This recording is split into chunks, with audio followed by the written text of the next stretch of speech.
அழுக்காறு அவாவெகுளி இன்னாச்சொல் நான்கும் இழுக்கா இயன்றதரம். மனிதனின் கொடிய எதிரிகளான பொறாமை, ஆசை, சினம், கடுஞ்சொல் ஆகிய நான்கும் பெரும் குற்றங்கள். இவற்றை நீக்கி வாழ்வதே அறமாகும் என்று வள்ளுவர் வாய்மொழிந்திருக்கிறார். உண்மையில் கூறிய பல ஆயுதங்களை விட கொடுமையான ஆயுதங்கள் இவை நான்குமாகும். உண்மை ஆயுதங்களின் பிரயோகம் எதிரிகளைத்தான் காயப்படுத்தும். ஆனால் இந்த நான்கும் அவற்றை பிரயோகித்தவரையே தாக்கக்கூடிய வல்லமை பெற்றவை. பொறாமை என்னும் மாயப்பேயை நாம் ஒழிக்கவில்லை எனில் அது ஆசை, சினம், கடுஞ்சொற்கள் உள்ளிட்ட 3 பூதங்களையும் பின்னாலேயே அழைத்து வந்து நம் மகிழ்ச்சியையும் வாழ்வையும் சீர்குலைத்துவிடும். இந்த 4 பாதகங்களின் விளைவாக ஒருவரது நல்ல பண்புகள் நம் கண்களுக்கு புலனாக மறுக்கின்றன. அவரது புகழை கெடுக்க வேண்டும், அவரை அவ்விடத்தை விட்டு துரத்த வேண்டும் என்றே நமக்கு தோன்றச் செய்கின்றன. உடன் இருக்கும்போது சிலவற்றின் அருமை நமக்கு புரிவதில்லை. அவை நம்மை விட்டு நீங்கிச் சென்ற பிறகே அவற்றின் மதிப்பு நமக்கு புரிய வருகிறது. அதிலும் குறிப்பாக மனிதர்கள். பல மனிதர்களை நாம் குறைவாக மதிப்பிட்டுவிட்டு அவர்கள் பிரிந்து சென்ற பின்னால் ஆயுளுக்கும் அவர்களை தேடி அலைகிறோம்.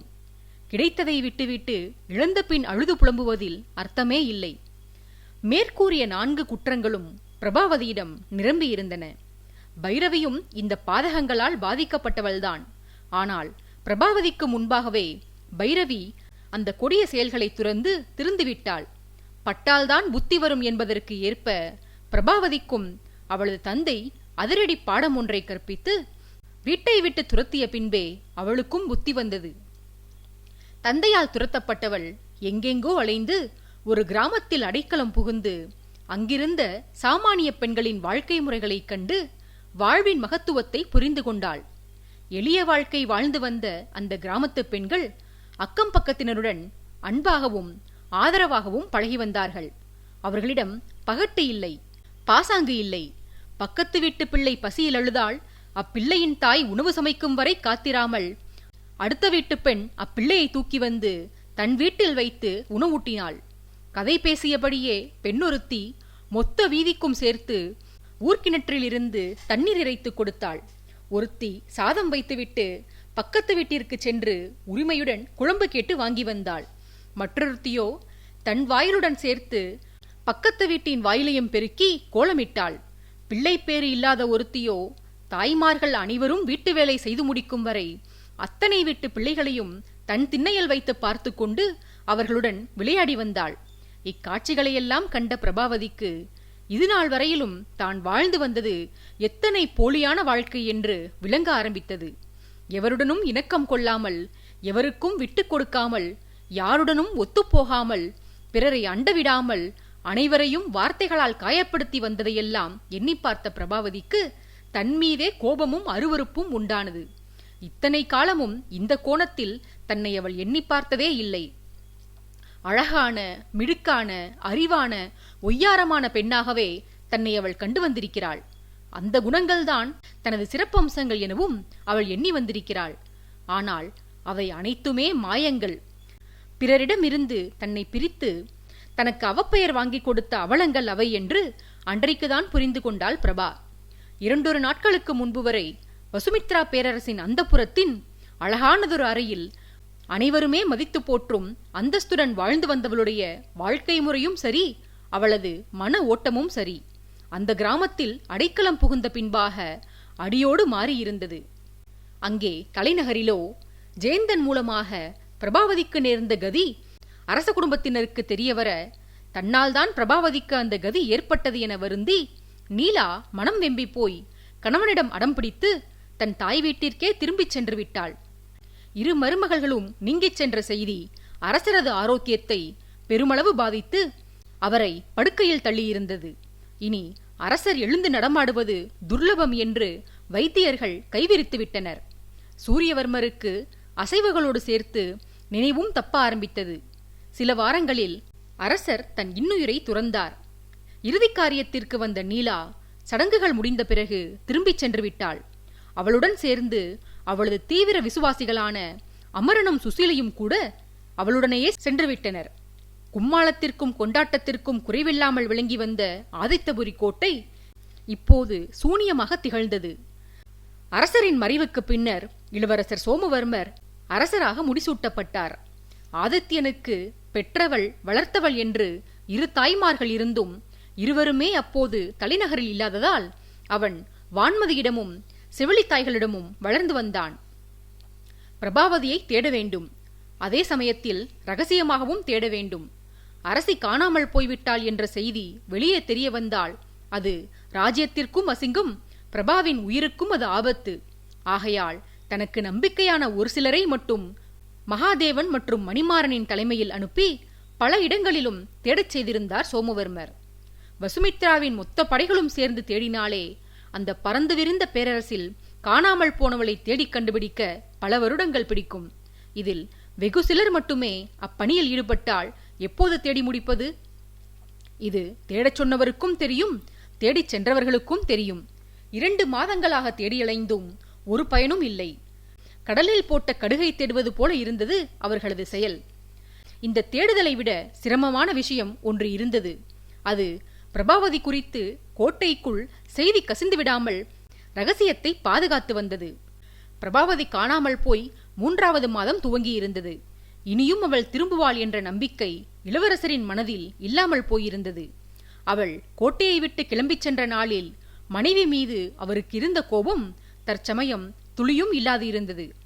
மனைவியின் நலத்திற்காக அவர் வேண்டாத தெய்வங்களே இல்லை. இளவரசரின் வேண்டுதல் பலித்தது. 3வது மாதத்தின் துவக்கத்தில் தானாகவே தலைநகர் திரும்பி வந்தாள் பிரபாவதி. குழந்தை ஆதித்யன் உட்பட அனைவருமே மகிழ்ந்தனர். பிரபாவதிக்குதான் மகிழ்ச்சி இல்லை.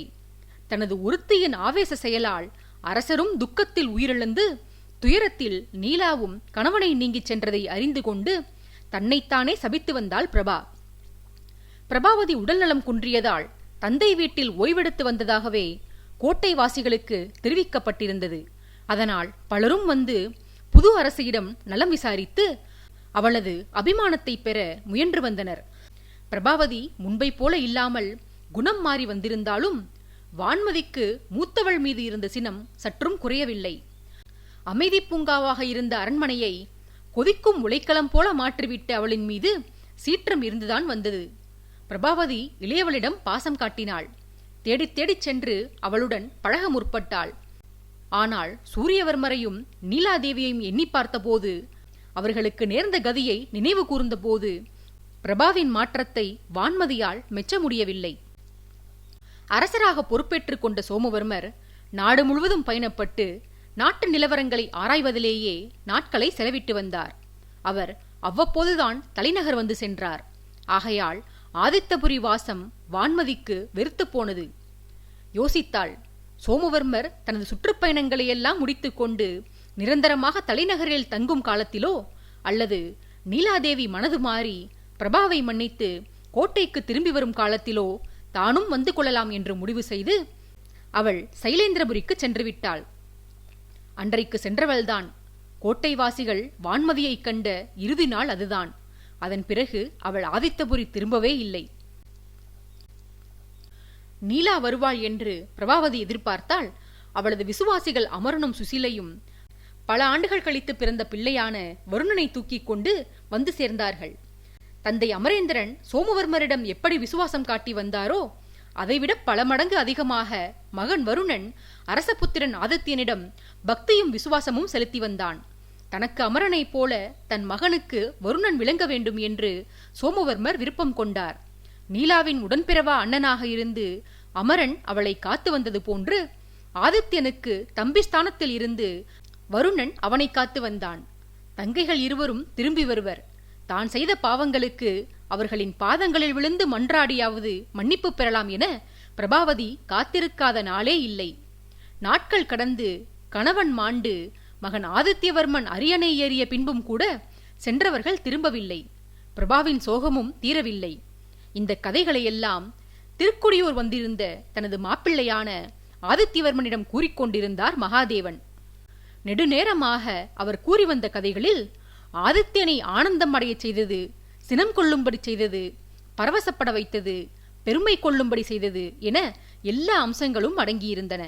ஆனால் மகாதேவன் இறுதியாக சொன்ன வார்த்தைகள்தான் ஆதித்யனை கடும் மனவேதனையில் உழலச் செய்தன.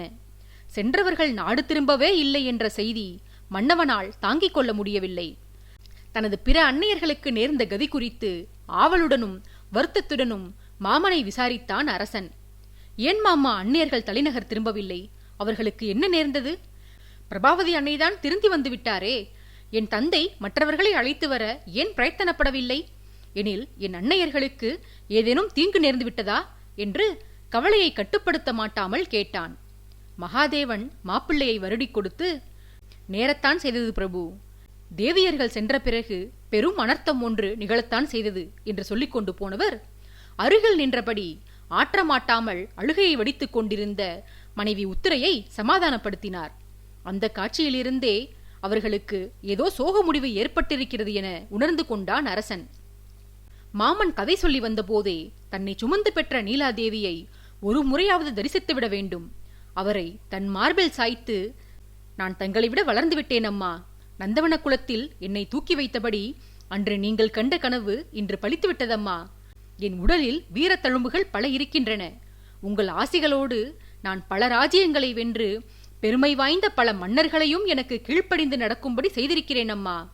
எனது வெற்றிகள் அனைத்தையும் உங்கள் பாதங்களில் சமர்ப்பிக்கிறேன் என்று சொல்லி அவரது பாதங்களை தொட்டு ஆசிகள் பெற்று பின்பு அன்னையை தழுவிக்கொண்டு அவரது நெற்றியில் அன்பு முத்தமிட்டு அவர் தம் ஆசையை தீர்த்து வைக்க வேண்டும் என்றெல்லாம் கற்பனை செய்திருந்தான். ஆனால் மாமன் பிறகு சொன்ன விஷயங்களும் அத்தை அதை நினைத்து வருந்திய விதமும் ஆதித்யனின் இதயத்தை உரலில் போட்டு இடிப்பதைப் போன்ற வழியை ஏற்படுத்தின அவனுக்கு. முன்பு உற்சாகமாக மேலும் மேலும் கூறச் சொல்லி கதை கேட்டு வந்தவன் இறுதியில் மனச்சோர்வு அடைந்தவனாய், என்ன நேர்ந்தது மாமா என் அன்னைகளுக்கு? கனவு நிறைவேறாமலேயே என் அன்னை உலகை பிரிந்து சென்று விட்டாரா என துக்கம் தொண்டையை அடைக்க கேட்டான். மகாதேவன் அவசர அவசரமாக, இல்லை மாப்பிள்ளை, இரு அன்னையர்களும் செல்லவில்லை. அன்னையர்களுள் ஒருவர்தான் மாண்டுவிட்டார், இன்னொருவர் என்று சொல்லிக் கொண்டு சென்ற போது ஆதித்யனுக்குள் இழந்த தன் உயிர் மீண்டு வந்ததை போன்ற உணர்வு வந்தது. கூறுங்கள் மாமா, யார் உயிருடன் இருக்கிறார்? எனக்கு இருவருமே வேண்டும்தான். நான் செய்த பாவங்களால் ஒருவரை இழந்தாலும் குறைந்தது இன்னொருவரையாவது நான் தரிசிக்க வேண்டும். அவரை சகல மரியாதைகளோடு அழைத்து வந்து வசுமித்ராவின் தலைநகரில் அவரது ஸ்தானத்தில் இருத்த வேண்டும். விரைந்து சொல்லுங்கள் மாமா என்று மாமனை துரிதப்படுத்தினான். அருகில் அமர்ந்திருந்த விஜயேந்திரன் எழுந்து வந்து மன்னவனை தடவிக் கொடுத்து அவனை ஆசுவாசப்படுத்த, விஜயனின் மனைவி நிறைமதி உள்ளே ஓடிச் சென்று ஆதித்யனுக்கு தண்ணீர் கொண்டு வந்து கொடுத்தாள். குவளையை கைகளில் வாங்கியவன் அதை வாய்க்கு அருகில் கொண்டு செல்லக்கூட இல்லை.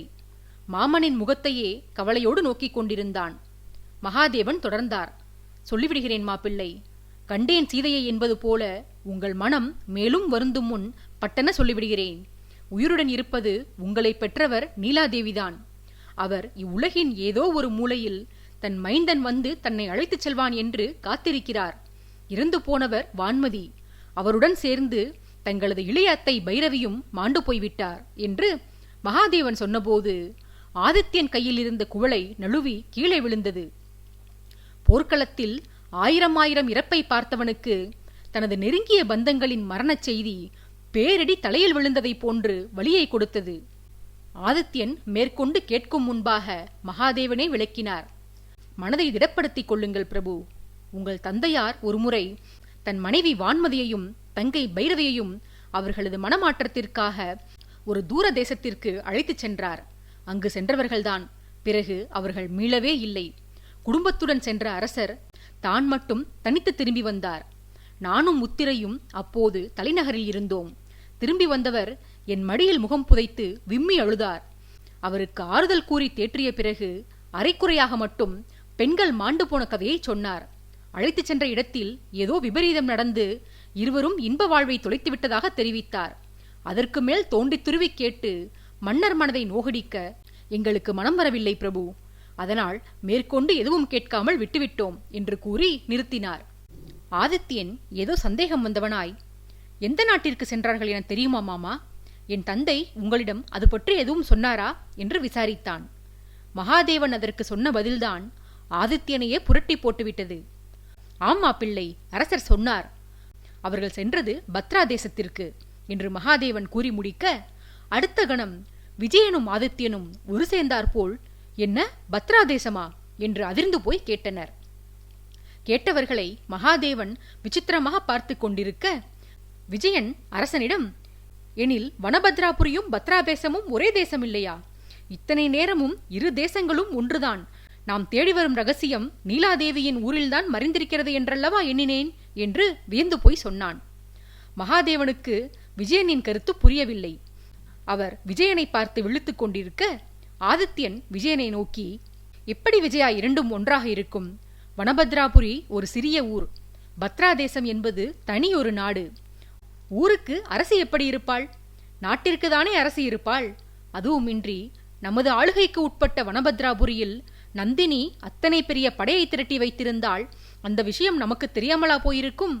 மன்னனுக்கு தெரியாமல் படை திரட்டுவது மாபெரும் குற்றமென நந்தினி அறிந்திருக்க மாட்டாளா என்ன? நிச்சயம் பத்ரா தேசம் நம் வசுமித்ராவுடன் சம்பந்தப்பட்டதாக இருக்காது என்று தீர்க்கமாக சொன்னான்.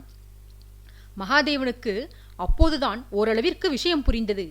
மகள் ரூபவதியின் மரணத்திற்கு பிறகு மகாதேவன் அரசாங்க விஷயங்களில் அவ்வளவாக கவனம் செலுத்தியதில்லை.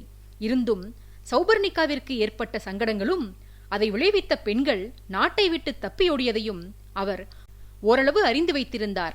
நந்தினி என்ற பெயரையும் கோட்டை தாக்கப்பட்ட போது அவள் செய்த பேருதவியையும் மகள் நிறைமதி மூலமாக மகாதேவன் கேட்டறிந்திருந்தார்.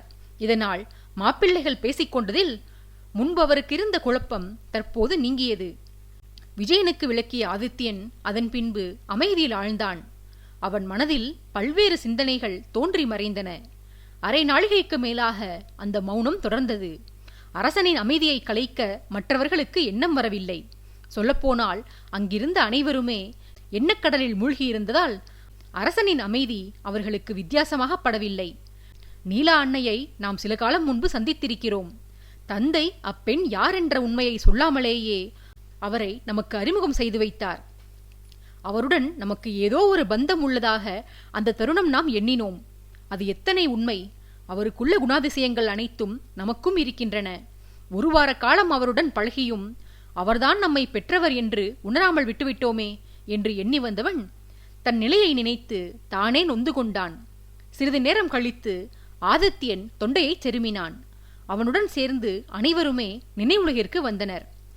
ஆதித்யன் கூடத்தில் இருந்த அனைவரையும் பார்த்து, எனில் என் தாய் பிரபாவதி அமரேந்திரனிடம் ரகசியமாக அடிக்கடி விசாரித்து வந்தது என் அன்னை நீலாதேவியை குறித்துதான்.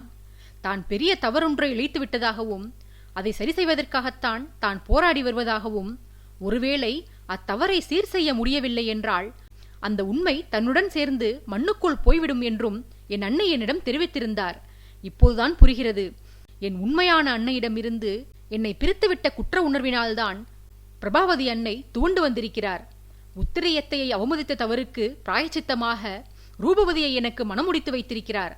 காவலர் தலைவன் அமரேந்திரனையும் அவரது மனைவியையும் முன்பு விரோதிகளாக பார்த்து வந்த குற்ற உணர்வு நீங்குவதற்காக அவர்கள் மகன் வருணன் மீது அன்பை பொழிந்து வந்திருக்கிறார். ஸ்வர்ணிகாவை நான் மணந்து கொண்டதால் சினத்தில் குதித்த சௌபர்ணிகாவிற்கு நிறைய அறிவுரைகள் சொல்லி என்னோடு இணக்கமாக இருந்து என் இளைய மனைவியை நன்முறையில் நடத்தும்படி அவர் கூறியது தன் வாழ்க்கையிலிருந்து கற்றுக்கொண்ட பாடத்தினால்தான். ஸ்வர்ணிகாவின் அறிவை புகழ்ந்தபடி இருப்பார். அவளை எனது அரசியல் ஆலோசகையாக நியமித்துக் கொள்ளும்படி முன்பிருந்தே கூறி வந்தார். ஸ்வர்ணிகாவிடம் நீலா அன்னையின் குணாதிசயங்களை அவர் கண்டிருக்கிறார்.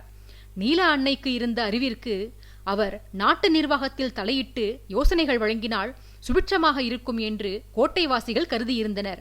அப்போது நீலா அன்னையின் மீதிருந்த பொறாமையால் அந்த கருத்தில் உடன்படாத பிரபாவதி அன்னை தனிமைச் சிறையில் அகப்பட்டு கொண்ட பின்னால் நிதர்சனத்தை உணர்ந்திருக்கிறார். கணவனுடைய பணியில் மனைவி ஆலோசனைகள் வழங்கினால் அது கணவனை மேலும் மேலும் முன்னேற்றும் என்று எண்ணியிருக்கிறார். அந்த காரணத்தால்தான் ஸ்வர்ணிகா எனக்கு ஆலோசகையாக இருக்க வேண்டும் என்று விருப்பப்பட்டிருக்கிறார். ஸ்வர்ணிகாவின் குணத்தை அடிக்கடி அவர் புகழ்வார். தன்னிடம் இல்லாத குணம், நீலா அன்னையிடம் தான் கண்ட குணம் அந்த சின்னஞ்சிறு பெண்ணான ஸ்வர்ணிகாவிடம் இருப்பதனால்தான் அன்னை அவளை சதா பாராட்டியபடியே இருந்திருக்கிறார். அதிகாரியின் மகளாக இருந்த போதும் வசுமித்ராவின் பட்டத்தரசியான சமயத்திலும் அவருக்கு இருந்த தலைகணத்தால் அன்னை எவரையுமே மதித்து நடந்ததில்லை. அனைவரும் தனக்கு கட்டுப்பட்டவர்கள், தனக்கு கீழ்ப்படிந்து நடக்க வேண்டியவர்கள் என்ற இருமாப்பு கொண்டிருந்தார். ஆனால் வாழ்வில் கிடைத்த கசப்பான பாடம் பணிப்பெண்கள் முதல் மணிமாறன், மாமா மகாதேவன், அமரன், எனக்கே பிடிக்காத என் மாமனார் சுகுமாரன் வரை அனைவரையுமே மதித்து நடக்கும் அளவிற்கு அவரை மாற்றியிருக்கிறது. செய்த குற்றங்களுக்காக வருந்தி தவ வாழ்வு வாழ்ந்து வருகிறார் அவர். என்னிடம் அன்னை அதிர்ந்து பேசியதில்லை, என்னை கண்டித்தது இல்லை. நான் ஒரு பெண்ணை கடத்தி வந்து அடைத்து வைத்திருந்த போதும், தவறு செய்த என் மனைவிகளை கொன்ற போதும் கூட அன்னை என்னை கடிந்து கொண்டதில்லை. பாவம் அவர். என் பொருட்டுதான் என் அன்னை நீலாவிடம் அவர் சண்டையிட்டு வந்தார். ஆனால் நான் முழுதுமாக அவருக்கு சொந்தமான பின்பும் கூட என்னுடன் சகஜமாக பழக முடியவில்லை அவரால் என்று சொல்லி வருந்தினான் ஆதித்யன். பின்னர் மகாதேவனிடம், நீலாதேவிதான் என்னை பெற்றவர் என்றால் ஏன் மாமா என் தந்தை இவ்வுலகிற்கு பிரபாவதியை என் அன்னை என்று அறிமுகம் செய்திருக்க வேண்டும்? இதில் அவரது நோக்கம்தான் என்ன என்று வினவினான் ஆதித்யன். மகாதேவன் மருமகனிடம், ராணி பிரபாவதியின் குணத்தை கருத்தில் கொண்டே தங்களது தந்தை இவ்விதமாக பொய் சொல்லியிருக்க வேண்டுமா பிள்ளை? பிள்ளையை பறிகொடுத்த அவருக்கு புத்திர சோகம் நீங்க பிள்ளை ஒன்று கிடைத்தாக வேண்டும். பிரபாவதியின் மகனை நீலாதேவி தன் மகனாக ஏற்றுக்கொள்வார். ஆனால் பிரபாவதி அப்படியல்லவே. நீலாவின் மகனை அவர் தன் மகனாக ஏற்றுக்கொள்ள மாட்டார். ஆகையால்தான் தாங்கள் இன்னார் மகன்தான் என்பதை வெளிப்படையாக சொல்லாமல் அதில் ஒரு மர்மத்தை நிலவ விட்டிருந்தார். உண்மையில் ராணி பிரபாவதியின் மகனுக்கு என்ன நேர்ந்தது, இறந்த பிள்ளையின் உடலை அரசர் எங்கே எப்படி தகனம் செய்தார் என்ற உண்மைகள் அவருக்கு மட்டுமே தெரியுமா பிள்ளை? அவருடன் சேர்ந்து அந்த உண்மைகளும் மண்ணுக்குள் போய்விட்டன என்று கவலையுடன் சொன்னார். ஆதித்யன் மறுப்பது போல் தலையாட்டி, இல்லை மாமா, உண்மைகள் என் தந்தைக்கு மட்டுமல்ல, இன்னும் சிலருக்கும் தெரிந்திருக்க வேண்டும். என் கணிப்பு சரியென்றால் அந்த பிள்ளைக்கு என்ன நேர்ந்தது என்பது அமரனுக்கும் அவர் மனைவிக்கும் கூட தெரிந்திருக்கும். அன்னை பிரபாவதி அமரனிடம் ரகசியமாக விசாரிப்பது அன்னை நீலாவை பற்றிதான் என்று எண்ணினேன். ஆனால் இப்போதுதான் உணர்கிறேன், தன் மகனை அரசர் என்ன செய்தார் என்பது குறித்தும் அமரனிடம் பிரபாவதி அன்னை விசாரித்து வருகிறார். அமரேந்திரன் அடிக்கடி என்னிடம் உண்மையை நானாகவே கண்டுபிடிக்கும்படி சொல்வார். அவருக்கு என்னிடம் உண்மைகளை வெளிப்படுத்தக்கூடாது என என் தந்தையும் அன்னையும் உத்தரவிட்டிருப்பார்கள் போல. அந்த உண்மை விசுவாசி சொல்லவும் முடியாமல் மறைக்கவும் முடியாமல் திண்டாடி வந்திருக்கிறார். அமரனுக்கு என் மீது எப்போதுமே ஒரு கோபம் இருந்து வருவதாக நான் உணர்ந்திருக்கிறேன். அது அவரது எஜமானியான என் அன்னையை கண்டுபிடிக்காமல் அந்த எஜமானியை கோட்டையை விட்டு துரத்தியவரின் மீது அன்பு காட்டி வருகிறேனே என்ற கோபம்தான் அது என்று இப்போது உணர்கிறேன் மாமா என்றெல்லாம் வருந்தி கூறி வந்தான். பின்பு மகாதேவனிடம், என் பிறப்பை பற்றிய உண்மைகள் யார் யாருக்கெல்லாம் தெரியும் மாமா என்று வினவினான் ஆதித்யன். மகாதேவன் அரசனிடம், நான், உத்திரை, உங்கள் 2 அன்னையர்கள், உங்கள் பாட்டனார் ஜெயந்தன் மற்றும் வனபத்ராபுரி மொத்த ஊருமே உங்களது ரகசியம் பற்றி அறியும் பிரபு. தாங்கள் சில காலம் முன்பு தங்கள் தந்தையுடன் சேர்ந்து அவ்வூருக்கு சென்றிருந்த போது ஒட்டுமொத்த ஊருமே உங்களை தூக்கி வைத்து கொண்டாடியதாமே. அதற்கு காரணம் உங்கள் பிறப்பை குறித்து அவர்கள் அறிந்திருந்ததனால்தான் பிரபு என்று பதிலளித்தார். ஆதித்யன் ஒரு முடிவுக்கு வந்தவனாய், சரி மாமா, நான் வந்த வேலை முடிந்துவிட்டது. நான் தேடி வந்தது, நான் கனவில் கூட எண்ணிராத விஷயங்களை எல்லாம் தங்கள் மூலமாக தெரிந்து கொண்டேன். ஆனாலும் என்னை பற்றிய ரகசியங்கள் எல்லாம் அனைத்தும் விலகிவிட்டன என்று என்னால் நம்ப முடியவில்லை. இன்னமும் என்னை சுற்றி நிறைய மர்மங்கள் நிலவுவதாகவே நான் உணர்கிறேன். அதையெல்லாம் நான் விரைவில் கண்டறிய வேண்டும் என்று உறுதியுடன் சொன்னான். விஜயேந்திரன் அரசனிடம், பிரபு, இன்னும் ஏன் நாம் காத்திருக்க வேண்டும்? வாருங்கள், தற்போதே வனபத்ராபுரி செல்வோம். தங்கள் அன்னையை தக்க மரியாதைகளோடு தலைநகருக்கு அழைத்து வந்து விடுவோம். தங்களது 2 அன்னைகளின் மனக்குறைகளும் தீர்ந்து போகும் என்று யோசனை கூறினான். ஆதித்யன் புன்னகைத்தான். விஜயா, என் அன்னை அதே ஊரிலேயே இதுநாள் வரையிலும் இருந்திருந்தால் மகாதேவன் மாமா அவரை சந்திக்காமலா இருந்து வருவார்? அடிக்கடி சென்று தன் தங்கையை கண்டு வந்திருப்பாரே. கண்டு வந்திருந்தால் இந்நேரம் அதையும் நம்மிடம் சொல்லியிருப்பாரே என்று விஜயனிடம் சொல்லி வந்தவன், நான் சொல்வது உண்மைதானா என்று கேட்கும் வகையில் மகாதேவனை திரும்பி பார்த்தான். அவர் ஆம் என்று தலையசைத்து, தாங்கள் கூறுவது முற்றிலும் உண்மையே பிரபு. நான் என் உடன்பிறவா தங்கை நீலாதேவியை சந்திக்க முனைந்தேன். 1 முறை 2 முறை அல்ல, பலமுறை நான் நேரிலேயே வனபத்ராபுரி சென்று வந்துள்ளேன். ஆனால் அங்கு நான் அரசி நீலாவை கண்டதில்லை. அவரை பற்றி தெரிந்து கொள்வதற்காக என் ஒற்றர்களை கூட அங்கு இருத்திவிட்டு வந்திருந்தேன். ஆனால் நான் என் ஊர் வந்து சேர்ந்த மறுநாளே என் ஒற்றர்களும் வந்துவிட்டனர். வந்தவர்கள் வெறுமனே வரவில்லை, கையில் ஒரு ஓலையும் கொண்டு வந்திருந்தனர். அந்த ஓலையில் ஒற்றர்களுக்கு இங்கு இடமில்லை என்று எழுதப்பட்டிருந்தது. வனபத்ராபுரி ஒரு கட்டுக்கோப்பான ஊர். வசுமித்ரா ராஜ்யத்தின் கீழ் அவ்வூர் இருந்தாலும், ராஜ்யத்தின் சட்டதிட்டங்களுக்கு அம்மக்கள் கட்டுப்பட்டு நடந்தாலும், அவ்வூரை ஆண்டு வரும் நீலாதேவி என்னும் அறிவிற்சிறந்த பெண்மணியின் விருப்பப்படியே அம்மக்கள் நடந்து கொள்வர். அவரது கட்டளைகளை மீறி அவ்வூர் மக்கள் எதையும் செய்ய மாட்டார்கள். நம்மால் அவர்களிடமிருந்து எந்த உண்மையையும் பெற முடியாது. நீலாதேவி அவ்வூரில்தான் ரகசியமாக வாழ்ந்து வருகிறாரா, அல்லது வெளியூர்களுக்கு பயணம் செய்து அவ்வப்போது தன் ஊருக்கு வந்து செல்கிறாரா என்பது புதிர்தான். ஏதோ ஒரு காரணத்திற்காகத்தான் தேவி நீலா இன்னமும் ஒளிந்திருக்கிறார். தேவி பிரபாவதி மனம் வருந்தி திருந்துவிட்ட செய்தி அமரேந்திரன் மூலமாக நீலாவை எப்போதோ எட்டியிருக்கும். அரசி நீலாவிற்கு இருக்கும் தாராள குணத்திற்கு அவர் எப்போதோ மகாராணி பிரபாவதியை மன்னித்திருப்பார். இருந்தும் அவர் இன்னமும் வெளிப்படாமல் இருக்கிறார் என்றால் அதன் பின்னால் ஒரு பெரிய மர்மம் இருப்பதாகவே உணர்கிறேன் மாப்பிள்ளை. தேவி நீலா தானாகவே நினைத்தால் ஒழிய அவரது தரிசனம் நமக்கு கிடைக்காது என்று விளக்கி முடித்தார் மகாதேவன். ஆதித்யனுக்கும் அவ்வாறே தோன்றியது. மகாதேவன் கூறி வந்த விஷயங்களிலிருந்து தான் சில விஷயங்களை அறிந்து கொண்ட ஆதித்யன் அவற்றை உறுதிப்படுத்திக் கொள்ளவென மகாதேவன் வீட்டை முழுவதுமாக அலசி ஆராய்ந்தான். அப்போதுதான் மிகப்பெரிய மர்மம் ஒன்று அவனுக்கு அங்கு விலகியது. பல்வேறு மனக்கவலைகள் அவன் மனதை அழுத்திக் கொண்டிருந்தாலும் அதையும் மீறி அரசனுக்குள் உற்சாகம் பிறந்தது. அத்தை உத்திரை பரிமாறிய விருந்துணவை உண்டுவிட்டு ஆர்வத்துடன் தலைநகர் கிளம்ப தயாரானான் அரசன். ஆதித்யனை வழியனுப்ப விஜயன் ஆயத்தமாக இருப்பதைக் கண்டவன், என்னடா நீ என்னுடன் வரவில்லையா? விட்டால் பதவியை உதறிவிட்டு நிரந்தரமாக மாமனார் வீட்டிலேயே குடியிருந்து விடுவாய் போலவே. நாட்டின் படைத்தளபதி நீ இருந்து செய்ய வேண்டிய காரியங்கள் அங்கு நிறைய உள்ளன. கூடிய விரைவில் நான் நெடுந்தூர பயணம் கிளம்ப வேண்டும். அதனால் இப்போது என்னுடன் கிளம்பி வா. அசட்டையாக இருந்து எதிரிகள் கோட்டையை தாக்கும் வரை வேடிக்கை பார்த்தபடி நிற்காமல் இம்முறையாவது உருப்படியாக நாட்டை பார்த்துக்கொள் என்று கடிந்து கொள்வது போல பாசாங்கு செய்து மகாதேவன் வீட்டினரிடம் விடை பெற்றுக் கொண்டு விஜயனையும் கையுடன் தலைநகர் அழைத்துச் சென்றான் ஆதித்யன். சென்றவன் முதல் வேளையாக அந்தப்புரத்திற்கு சென்று அன்னையை தேடினான். பச்சிளம் குழந்தை அன்னையை தேடி அலைவது போன்று அந்தப்புறமே எதிரொலிக்கும்படி அம்மா அம்மா என்று முழங்கியபடியே தாயை தேடி வந்தான். பணிப்பெண்கள் முதல் வாகினி உள்ளிட்ட காவல் புரியும் பெண்கள் வரை மன்னவனை அனைவரும் வினோதமாக பார்த்தபடி நின்றனர். ஆதித்யன் அனைவரையும் முறைத்துவிட்டு இறுதியாக காவல் அதிகாரியை பார்த்து, இன்றுதான் என்னை முதலில் காண்கிறாயா வாகினி? அல்லது நல்லபடியாக வெளியே சென்றவன் தலையில் கொம்புடன் வந்திருக்கிறேனா? ஏன் இந்த பார்வை? என் மகனது அன்னையை நான் தேடினால் கூட நீ என்னை தவறாக என்ன வாய்ப்பிருக்கிறது? பட்டப்பகலில் மன்னவன் இப்படி பகிரங்கமாக மனைவியை தேடுகிறானே என்று. என் அன்னையைத்தானே நான் தேடுகிறேன், பிறகு எதற்கு இந்த ஆச்சரியம் என்று கோபம் கொண்டவன் போல கேட்டான்.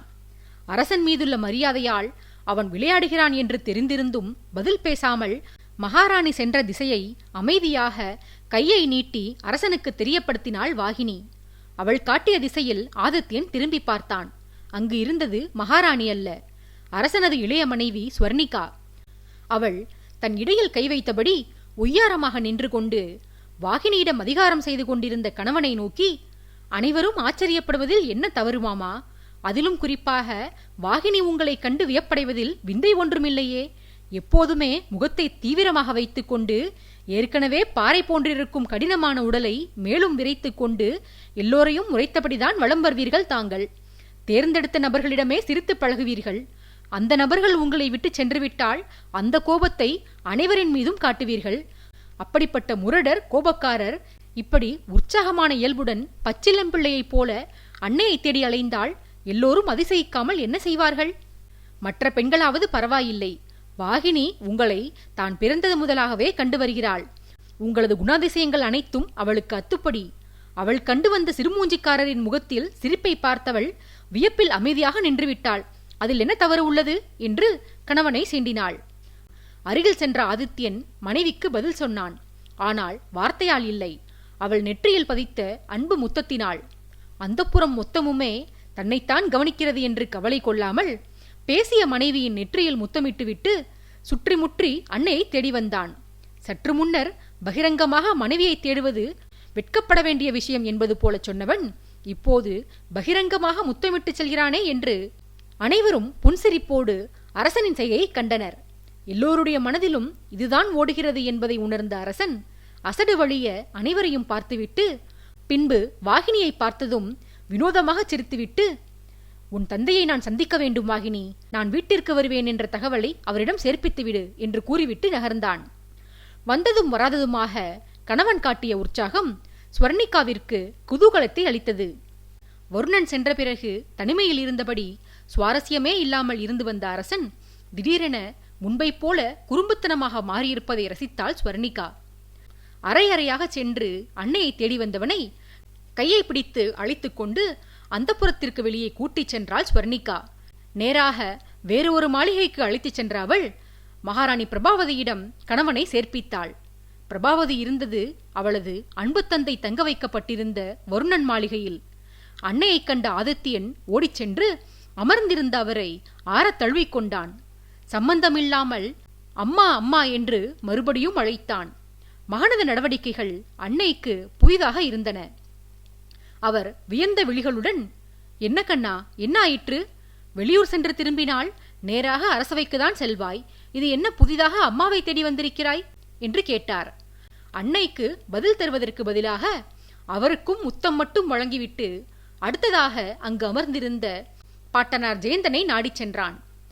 அவரது மடியில் வீட்டிலிருந்த பாலகர்கள் ஆதவனுக்கும் உதயனுக்கும் தனது தாடியும் மீசையும் அந்த குழந்தைகளின் கன்னத்தை கிழிக்கும்படி அழுத்தமாக முத்தம் கொடுத்து அவர்களை கீழே இறக்கிவிட்டு தாத்தாவை அணைத்துக் கொண்டான் அரசன். இறங்கிய சிறுவர்கள் கன்னத்தை தேய்த்தபடியே தந்தையின் செய்கையை விசித்திரமாக பார்த்து கொண்டிருந்தனர். அரசன் பாட்டனாருக்கு முன்பாக மண்டியிட்டு அமர்ந்தான். தாத்தாவின் கரங்கள் இரண்டையும் எடுத்து தன் கன்னங்களில் வைத்து அழுத்திக் கொண்டவன், நேற்றைக்கு வரை நான் உங்கள் மீது கொண்டிருந்த பாசம் இன்று பல மடங்கு பெருகிவிட்டது தாத்தா என்று தாத்தாவின் கண்களை நேராக நோக்கியவாறு சொல்லி வந்தவன் பின்பு தன் கன்னத்தில் வைத்திருந்த பாட்டனின் கரங்களை ஒன்றை எடுத்து முத்தமிட்டான். தாத்தா எரிச்சல் கொண்டது போல, சீ, விடடா கையை, இத்தனை பெரிய மீசையை வைத்துக்கொண்டு எனக்கு வந்து முத்தமிடுகிறாய்? சிறிது காலத்திற்கு முன்பு கொஞ்சுவதற்கு பேரப்பிள்ளைகள் வேண்டும் என்று நான் கேட்டதற்கு நான் இருக்கிறேன், என்னை கொஞ்சுங்கள் என்றாய். இன்று என் பேரப்பிள்ளைகளை தூக்கி வைத்து கொஞ்சிக் கொண்டிருந்தால் அவர்களை இறக்கிவிட்டு நீ என்னை கொஞ்சுகிறாய். மனதில் இன்னும் சிறு குழந்தை என்று நினைப்பா என்று கோபித்துக் கொண்டவர் போல பேரனிடம் பாசாங்கு செய்தார் பெரியவர். சொன்னவரின் கரத்தையும் தன் தாடி மீசையில் வைத்து தேய்த்து தரையில் இருந்து எழுந்தான். அச்சமயம் கணவனின் குறும்பை ரசித்து சிரித்தபடி நின்றிருந்த ஸ்வர்ணிகா அரசனிடம், மாமா, உங்கள் குடும்பத்தினர் எல்லோருக்கும் முத்தமிட்டீர்கள், ஒருவரை தவிர. என் அக்காவும் இங்கேதான் இருக்கிறாள். உங்கள் அன்புக்குரியவளுக்கு முத்தம் தரவில்லை என்றால் எப்படி என்று குறும்பாக கேட்டாள். ஸ்வர்ணிகா சொன்ன பின்புதான் சௌபர்ணிகா அந்த அறையில் இருப்பதையே கவனித்தான் ஆதித்யன். கணவனின் செயல்களை இதுவரையிலும் ஏதோ அதிசயத்தை பார்ப்பது போல பார்த்து வந்த சௌபர்ணிகா அவன் தன்னை பார்த்தவுடன் மிரண்ட விழிகளோடு கணவனைக் கண்டு, என்ன பிரபு ஆயிற்று தங்களுக்கு? நேற்று இரவு நான் உங்களை சந்தித்த போது நன்றாகத்தானே இருந்தீர்கள். இன்று பயணம் சென்று வந்த பின்பு என்ன ஆனது தங்களுக்கு? குதிரையிலிருந்து கீழே விழுந்து விட்டீர்களா? அடி எதுவும் பட்டுவிட்டதா என்று உண்மையாகவே சந்தேகித்து கேட்டாள். மனைவியின் கேள்விக்கான காரணத்தை புரிந்து கொண்ட அரசன், ஆமாமடி, விழுந்து விட்டேன். தலையில் அடிபட்டு எனக்கு பைத்தியம் பிடித்து விட்டது. பைத்தியம் முற்றி போன நான் இப்போது உன்னை கடித்து குதறப் போகிறேன் என்று கைகளை விரித்து மிரட்டினான். அச்சமயம் ஜெயந்தன் ஆதித்யனை பார்த்து, அப்படியென்றால் மகாதேவன் எல்லா உண்மைகளையும் உன்னிடம் கூறிவிட்டார், சரிதானே? உன் பிறப்பின் ரகசியத்தை தெரிந்து கொண்டதுதான் உன் உற்சாகத்திற்கு காரணம், சரியா என்று குரலில் எந்தவித உணர்ச்சிகளும் இல்லாமல் கேட்டார். மனைவியின் புறமாக திரும்பி நின்றிருந்த ஆதித்யன் சட்டென பாட்டனை திரும்பி பார்த்தான். கூடவே தந்தையின் வார்த்தைகளால் அதிர்ச்சியில் தன்னை அறியாமல் இருக்கையை விட்டு எழுந்து நின்றிருந்த அன்னையையும் கண்டான். பிரபாவதியின் முகத்தில் பயமும் பீதியும் பெருக்கெடுத்து ஓடின. கூடவே குற்ற உணர்ச்சியும் அவமானமும். தாத்தாவை பார்த்து கண்களை ஒரு நொடி மூடித் திறந்து, நான் அறிந்து கொண்டு விட்டேன் என்பதற்கு அடையாளமாக சிரித்துவிட்டு நேரே தாயிடம் சென்று கண்களில் நீர் பெருக்கெடுக்க நின்ற மகாராணியின் தோளை தன் இரு கரங்களாலும் ஆதரவுடன் பற்றினான் அரசன். பிரபாவதி மகன் முன்பு கைகூப்பி, என்னை மன்னித்துக் கொள் ஆதித்யா, நீ எண்ணி வந்ததைப் போல நான் நல்லவள் அல்ல. நான் ஒரு பாவி. இந்த அரச குடும்பத்தின் அமைதியையும் மகிழ்ச்சியையும் சீர்குலைத்த பாதகி நான். உனக்கு சொந்தமானவரை தேடி உன்னிடம் அவரை சேர்ப்பித்துவிட்டு பின்பு நானே உன்னிடம் உண்மைகளையெல்லாம் சொல்லி தண்டனை பெற்றுக் கொள்ளலாம் என்று இருந்தேன். ஆனால் நீ முந்திக் கொண்டாய். மகாதேவன் இத்தனை நாளும் எனக்காக எல்லா ரகசியங்களையும் பாதுகாத்துதான் வந்தார். அவர் ராஜ விசுவாசி, அரச பக்தி கொண்டவர். உன் தாத்தாவிடமும் உன் தந்தையிடமும் அவர் எவ்வாறு பக்தி செலுத்தி வந்தாரோ அதுபோன்றுதான் உன்னிடமும் விசுவாசம் காட்டுகிறார். அப்படிப்பட்ட மனிதர் இத்தனை நாள் உண்மையை மறைத்து வைத்திருந்ததே பெரிய விஷயம்தான் என்று ஏதேதோ பிதற்றி வந்தவள் பின்பு ஒரு முடிவுக்கு வந்தவளாய் தொண்டையைச் செரும்மி சீர் செய்து கொண்டு, என் தவறுகளெல்லாம் உனக்கு தெரிந்துவிட்டன. எனக்கு என்ன உத்தரவு? என் குற்றங்களுக்கான தண்டனை என்ன? என்னிடம் நீ கருணை காட்ட தேவையில்லை. உன் கருணைக்கு நான் தகுதியானவளும் இல்லை. அடிக்கடி சொல்வாய் அப்பா, நான் அன்பு காட்டி வந்தவர்கள் எல்லாம் என் முதுகில் குத்தி காயப்படுத்துகிறார்கள் என்று. விஜயனை விட வருணனை விட உன்னை ஆழமாக காயப்படுத்தி இருப்பது நான்தான். உன்னை பெற்றவளிடமிருந்து உன்னை பிரித்தேன். உன் தந்தையின் மரணத்திற்கு காரணமானேன் என்று சொல்லிச் சென்றவள் அந்த இறுதி வார்த்தைகளை சொன்னபோது தன்னை கட்டுப்படுத்திக் கொள்ள முடியாமல் விம்மி விம்மி அழுதார். ஆதித்யன் அதிர்ச்சியும் கவலையும் மிகுந்தவனாய், என் தந்தையின் மரணத்திற்கு நீங்கள் காரணமா? என்ன கூறுகிறீர்கள் அம்மா? இது என்ன புதுக்கதை? தந்தையை நீங்கள் எவ்வளவு நேசித்தீர்கள் என்பதை நான் அருகிலிருந்து கண்டிருக்கிறேன். அப்படி இருக்க அவர் மரணிக்க நீங்கள் காரணமாக இருக்கக்கூடுமா என்று ஆற்றமாட்டாத வேதனையுடன் கேட்டான். பிரபாவதி அழுகையை துரைத்துக் கொண்டு, ஆம் மகனே, என் அறியாமையை பயன்படுத்தி கொண்டுதான் என் எதிரிகள் உன் தந்தையின் அருகில் எளிதில் வந்து சென்றனர். எனக்கு நல்லவர் கெட்டவர்களை பகுத்து பார்க்கும் பக்குவம் இல்லை. அந்த வஞ்சகர்கள் முகத்தில் புன்சிரிப்புடன் அரசருக்கு விசுவாசிகள் போல தங்களை காட்டிக்கொண்டு அவருக்கு அருகே நடமாடி வந்துள்ளனர். அவரது உணவில் எதையோ கலந்து வந்துள்ளனர். அமரேந்திரன் உன்னை காண பரதபுரி வந்து சென்ற போதுதான் அந்த மோசக்காரர்கள் இந்த வேலையை செய்ய ஆரம்பித்திருக்க வேண்டும். அந்த விஷத்தின் வீரியம் மெதுமெதுவாக அரசரின் உடலை பாதித்து இறுதியில் அவரை மரணிக்கச் செய்துவிட்டது. நீலா மட்டும் அச்சமயம் அரசர் அருகில் இருந்திருந்தாலானால் அந்த கயவர்களுக்கு உன் தந்தையை நெருங்கும் துணிவே வந்திருக்காது. மனிதர்களின் கண்களைக் கொண்டே அவர்கள் நல்லவர்களா கயவர்களா என்று கணித்துவிடும் ஆற்றல் நீலாவிற்கு இருந்தது. ஆகையால் அவள் அறிவுடன் போட்டி போட்டு அரசரை மாய்க்க அந்த பாவிகள் துணிந்திருக்க மாட்டார்கள். இருந்தவள் நான் அல்லவா? எனக்கு எந்த அறிவும் இல்லை என்று தெரிந்து கொண்டு கிடைத்த சந்தர்ப்பத்தை அந்த பாவிகள் பயன்படுத்தி கொண்டார்கள். அவர்கள் மட்டுமா பாவிகள்? நான் தான் உண்மையான பாவி. நல்லவர்களையெல்லாம் என் கணவரிடமிருந்து பிரித்து மோசக்காரர்களிடம் அவரை ஒப்புவித்து விட்டேன். எல்லோரையும் பகைத்து கொண்டதில் நேரத்தை செலவிட்டதற்கு பதிலாக மனிதர்களை புரிந்து கொள்வதில் நேரத்தை செலவிட்டிருந்தால் தீயவர்கள் நம்மை நெருங்கி இருக்க மாட்டார்கள். என் அன்பு மகன், நீ தந்தையை இழந்து தவித்திருக்க மாட்டாயப்பா. ஒவ்வொரு முறையும் நீ தந்தையின் பாசத்திற்கு ஏங்கும் போதெல்லாம் உன்னை இந்நிலைக்கு ஆளாக்கிய படுபாவி நான் தான் என்று மனதிற்குள் தவித்து வந்திருக்கிறேன். என் குடும்பத்தின் மகிழ்ச்சியை சீர்குலைத்து அனைவரையும் அல்லாட வைத்து நான் மட்டும் சிரசில் மகாராணியின் முகுடத்தை சூட்டிக்கொண்டு ராஜமாதாவாக வலம் வருகிறேன். இதை நினைக்கும் போது எனக்கே என்னை பார்த்தால் அருவருப்பாக உள்ளது மகனே. நீ என்னை ஸ்ரீராமனின் அன்னையான கோசலையாக எண்ணி அன்பு பாராட்டி வருகிறாய். ஆனால் நானோ கைகேயியாக இருந்து ராமன் உனக்கு கெடுதல் செய்துவிட்டேன் அப்பா. உன்னை கையெடுத்து கும்பிடுகிறேன். எனக்கு மன்னிப்பு மட்டும் வழங்கிவிடாதேயப்பா. தண்டனை கொடு. அதிலும் சாதாரணமான தண்டனைகள் கொடுத்து விடாதே. சாவை விட மோசமான தண்டனையை கொடுமகனே என்று கேட்டு விம்மி அழுதார். ஆதித்யன் அன்னையின் தோளை உலுக்கி, அம்மா, கைகேயி தன் மகன் பரதனுக்கு மணிமுடி கிடைக்க வேண்டும் என்பதற்காக மூத்தவளின் பிள்ளைக்கு பாதகம் செய்தார். ஆனால் நீங்கள் அப்படியல்லவே. என் மீது கொண்டிருந்த அன்பினால்தானே அப்படியொரு காரியத்தை செய்தீர்கள். அன்பு காட்டுவது தவறா என்ன? நீங்கள் என்னை அழிக்க எண்ணவில்லை அம்மா. விஜயன் எனக்கு துரோகம் செய்தான். வருணன் விஷயம் வேறு. ஆனால் நீங்களோ என் மீதிருந்த அன்பினால்தான் எனக்கு ஆபத்து எதுவும் நேர்ந்துவிடக்கூடாது என்பதற்காகத்தான் என்னை பாதுகாத்து வந்தீர்கள். என் அன்னை என்னை விட்டு சென்றதற்கு காரணம் நீங்கள் இல்லை அம்மா. அது விதி. நடக்க வேண்டியது நடந்திருக்கிறது, அவ்வளவுதான். நீலா அன்னையை பற்றி கேட்டால் உங்களை தண்டிப்பதும் மன்னிப்பதும் அவருடைய தனிப்பட்ட விஷயம். எனக்கு தெரிந்த வரையில் உங்கள் மீது அவருக்கு கோபம் இருந்திருந்தால் உங்களை பழிவாங்க அவர் என்றோ முனைந்திருப்பார். அவர் தனது அஸ்திரங்களான அமரேந்திரனையும் சுசீலையையும் உங்கள் மீது ஏவிவிட்டு என்றைக்கோ உங்கள் நிம்மதியை கெடுத்திருப்பார். அவர் அவ்விதம் செய்யவில்லை என்றால் அதற்கு ஒரே ஒரு பொருள்தான் அம்மா. நீலா அன்னை உங்களை என்றோ மன்னித்து விட்டார். சமயம் வரும்போது உங்களை தேடி வருவார். அவர் ரகசியத்தை தேடிக் கண்டறிந்து அழைத்து வரும்படி அமரன் என்னிடம் கூறுவார். ரகசியத்தை அறிந்து கொண்டேன். அன்னையை அழைத்து வர முயற்சிக்கிறேன் அம்மா. கவலை கொள்ள வேண்டாம். பிறகு தண்டனை குறித்து கேட்டீர்களே, உங்களுக்கான தண்டனைகளை தரத்தான் போகிறேன். நன்கு கேட்டுக்கொள்ளுங்கள். நான் பார்க்கவ இளவரசன் திருமணத்திற்கு ஸ்வர்ணிகாவுடன் செல்லவிருக்கிறேன். ஆகையால் நாளையே நான் சௌபர்ணிகாவை அவள் பிறந்தகத்தில் சேர்ப்பிப்பதற்காக செல்கிறேன். இங்கிருந்தால் அவள் வருணன் குறித்து அச்சமடைந்தபடியே இருப்பாள். நான் திருமண வைபவம் முடிந்து திரும்பி வரும் வரை இந்த ராஜ்யத்தின் பொறுப்புகளை மகாராணி என்ற முறையில் தாங்கள்தான் நிர்வகித்து வர வேண்டும். உங்களுக்கு உதவ என் தாத்தா இருக்கிறார். அமைச்சர் பெருமக்கள் அனைவரும் இருக்கிறார்கள். கோட்டை பாதுகாப்புக்கு விஜயேந்திரன் இருக்கிறான். அதனால் இதுவரையிலும் பேரளவில் மட்டுமே இருந்து வந்த பொறுப்பை செயலளவிலும் காட்டி வாருங்கள். எந்த குற்ற உணர்ச்சிகளும் கவலையுமின்றி நாட்டு நிர்வாகத்தில் மட்டும் கவனம் செலுத்தி வாருங்கள் அம்மா.